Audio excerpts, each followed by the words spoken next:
Now turn to Section 1. Section 1. First you have some time to look at questions 1 to 10. Good afternoon, everyone. Today I am going to tell you about the research I have been conducting into the history of soap. While you may be able to find some information on the origins of soap, it is not a substance which has excited a great deal of study so far. What we do know is that even as long ago as 2500 BC, soap was being used. Of course, initially it was only ever used on clothing rather than the body itself. In fact, although soap has existed for so many years, the use of soap for personal hygiene was unheard of until fairly recently, and is considered to be a relatively modern notion. So we can only assume that other activities must have provided the basis from which this key concept arose. To make soap, you need to combine 3 materials in relatively exact proportions. So how is it that these primitive people from over 2,000 years ago could have discovered soap? Well, what these people lacked in technology, they certainly made up for in practical skills. I carried out some experiments using basic techniques to try to find out what people without any chemical knowledge might have observed. And I was able to demonstrate that they would indeed have been able to make a soap-like substance that is not dissimilar to the one we know today. However, it is fair to assume that, as the process requires a certain amount of time and specialization, soap would most likely have only been available in the wealthy communities. Although there are claims that the British Celts and their European counterparts used soap, there is no real evidence that the British colonies of the Iron Age had access to such a product. Now, the history of soap is not easy to discover. As soap is an organic substance, no traces of it remain in archaeological sites, so we have had to rely almost entirely on written texts for our discoveries.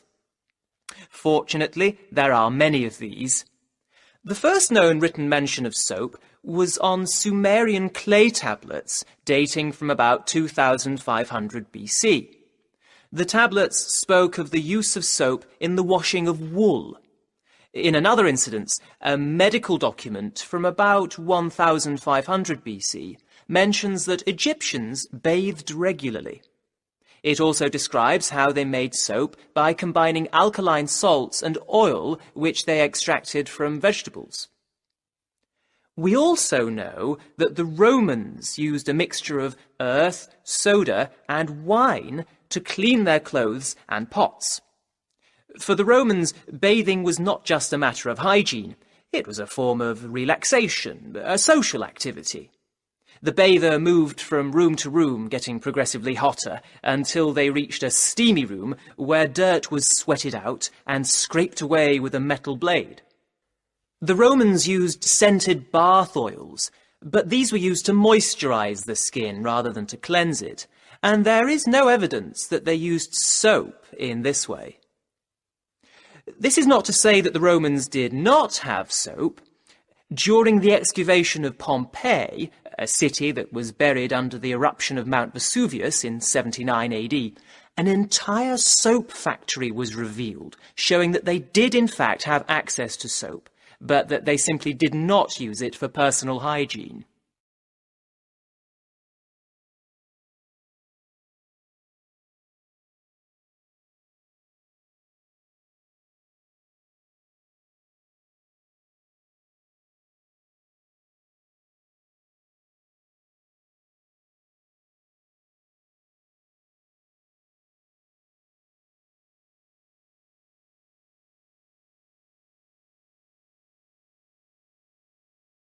Now turn to Section 2.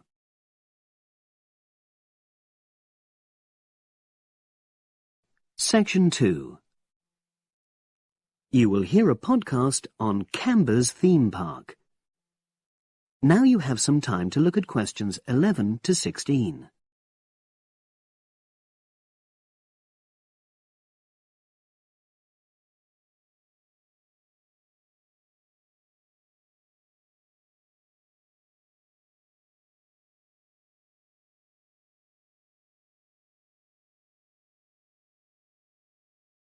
Now listen and answer questions 11 to 16. Welcome to Cambers Park Podcast. In the next few minutes, I'll tell you a little about the park and the amazing things we have to offer. We like to think that Cambers offers more than other theme parks. Like them, we have a variety of exciting rides for people of all ages, but Cambers also places strong emphasis on the educational experience for its visitors. Not boring facts, but lots of interactive exhibits. Although it's mainly an outdoor experience, we do have some indoor activities if the weather gets too dreadful.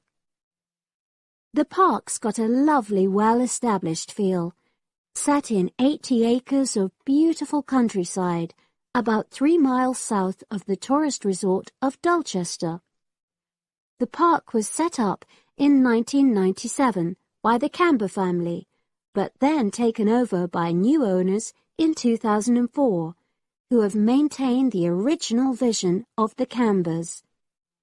It has lots of old trees, hundreds of flower beds, and a gorgeous lake. Cambers has over 45 different rides, exhibits, and arcades. All but one of these is free once you've paid your entrance fee. We charge a small fee for our newest ride to reduce the length of the queues.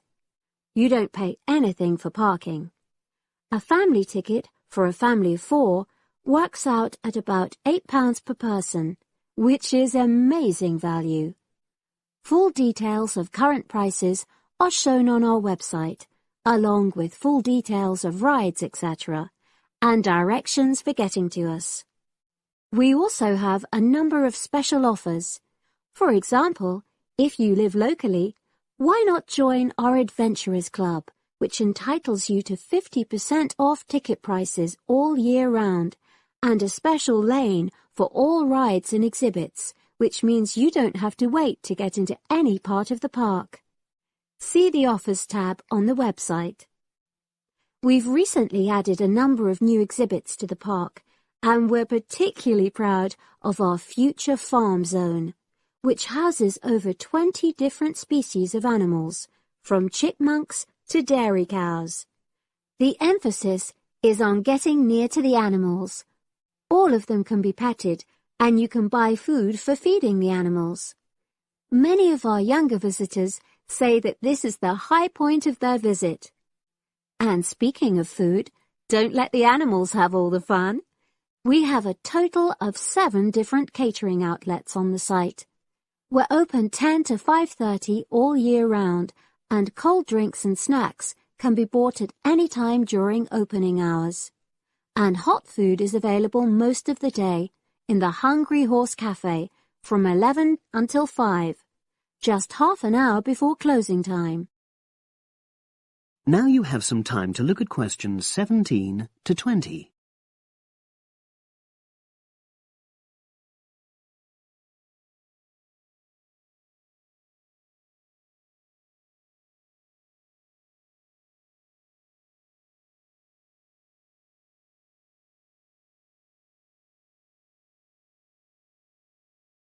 Now listen and answer questions 17 to 20.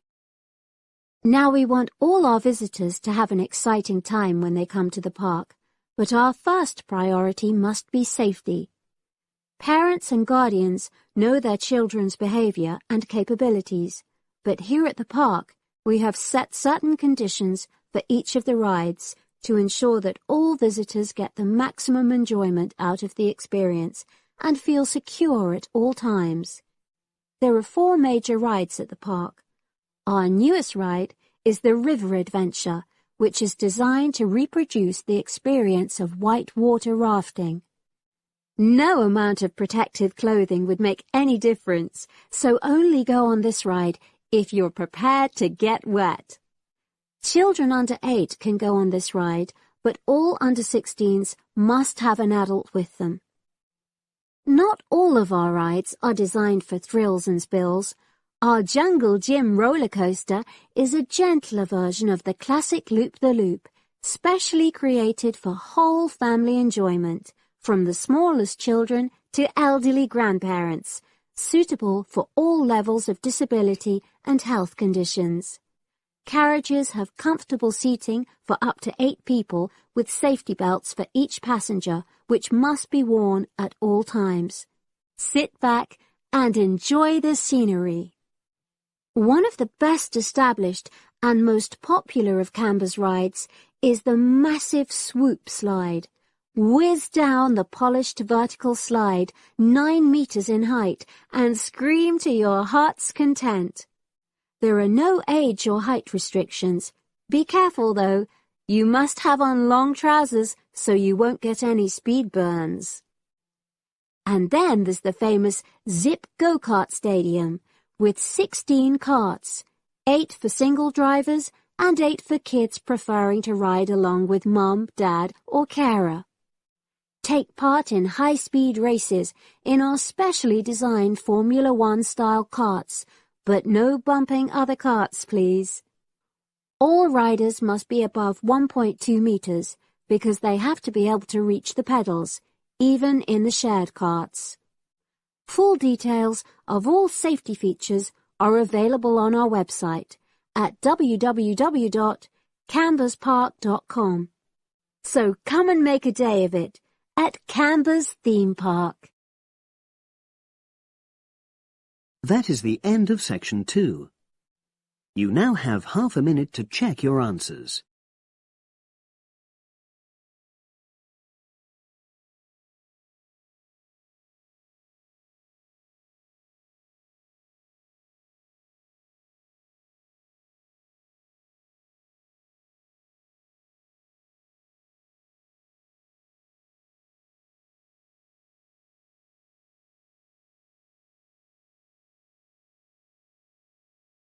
Listening section 3.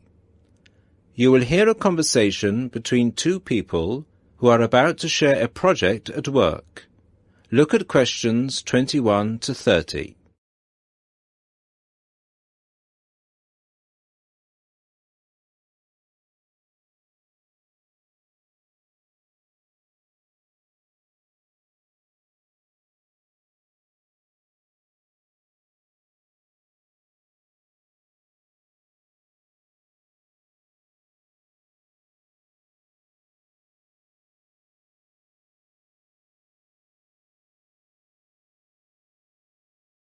Listen to the conversation and answer questions 21 to 30.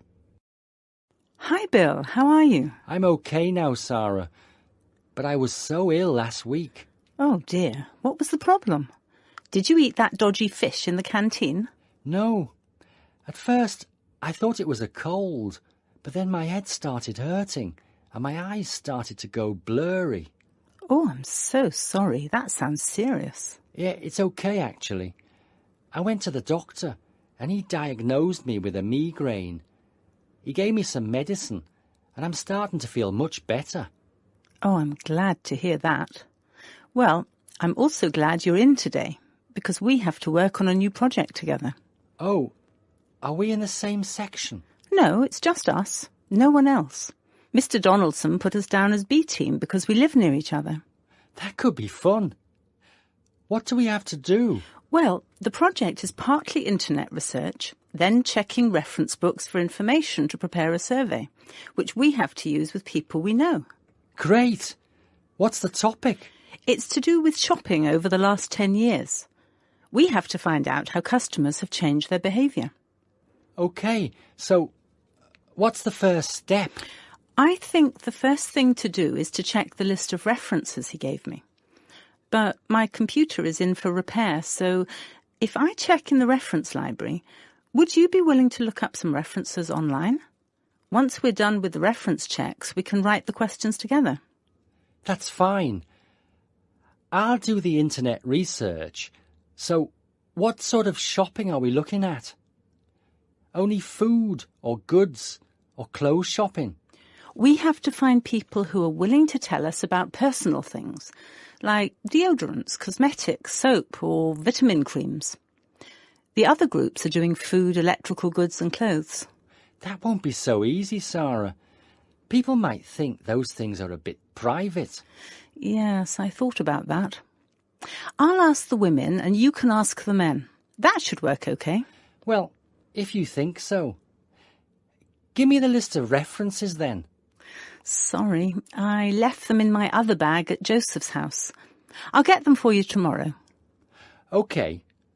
Well then, this afternoon, I think I'll catch up on the notes from last week. Can you help me, or are you busy? I've made you a copy of my notes already to save you time. Here you are. Wow, thanks, Sarah. That's so thoughtful. Well, since there's nothing for us to do right now, shall we go for lunch? Well, actually, I'll have to catch you later. I have to go to a meeting this afternoon. Can I phone you tonight to arrange when to meet? No, sorry. I have a date. Can we meet in the laboratory for the first class tomorrow? I'm not sure because I have to go to the library to collect some books. What about meeting there at lunchtime? Do you mean in the lab? Yes. OK. See you in the laboratory tomorrow at noon then. Sounds like we have a lot of work to do.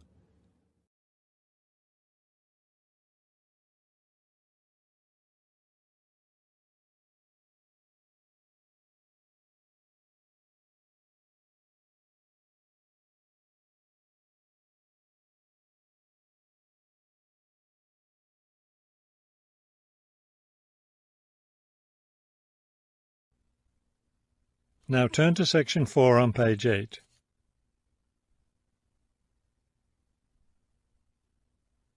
Section 4. You will hear a lecture about wind energy. First, you have some time to look at questions 31 to 33 on page 8.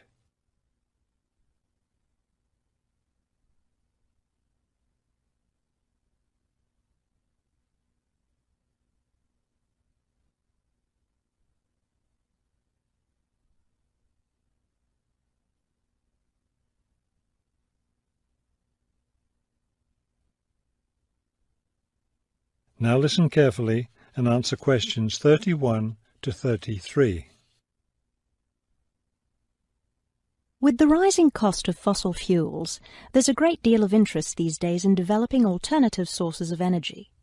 Today, I'd like to talk about one of these, wind power. In the past couple of decades, there's been an upsurge of interest in using the wind as a source of energy, but the idea isn't new at all. People have been harnessing the power of the wind for centuries, ever since ancient peoples first used sailboats. In ancient China, farmers used a rudimentary sort of windmill to pump water. Wind power was used in other parts of the ancient world as well. In Persia, for example, farmers used wind-powered mills to grind their grain. During the Middle Ages, in the Netherlands, people went back to the ancient idea of using the power of the wind to move water. They used windmills to drain lakes, thereby creating more land for farming. Before you hear the rest of the talk, you have some time to look at questions 34 to 40 on page 9.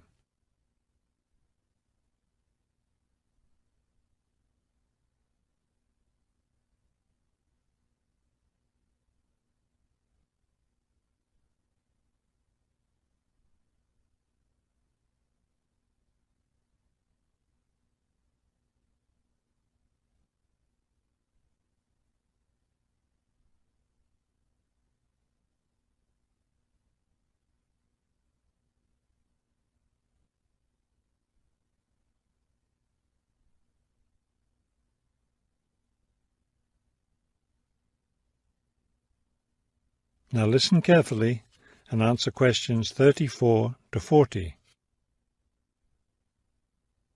At present, people around the world are using the wind to generate electricity, some old methods, some new. Is this the solution to our modern energy problems? Well, as with anything, there are both advantages and disadvantages to using wind power. Let's take a look at some of the reasons to use wind power. One of the biggest problems with using fuels, such as oil and coal, is pollution. Wind power, on the other hand, is clean. It causes no pollution and therefore doesn't contribute to global warming.